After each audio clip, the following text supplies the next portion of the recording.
dhukkubsataa keessan manguddoo keessan hawwan keessan awwaallachuun kabajaadhaan kana isinirraa barbaanna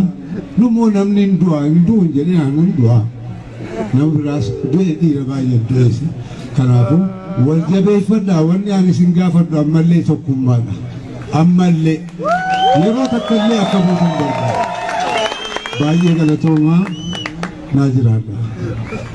isin waan tiharmee isin waan tiharmee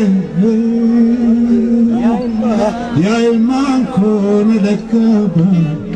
isiniin jetti harmee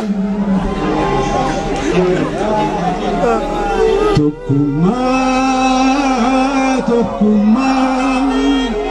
tokkummaa tokkummaa yaa ilmaan oromoo tokkummaa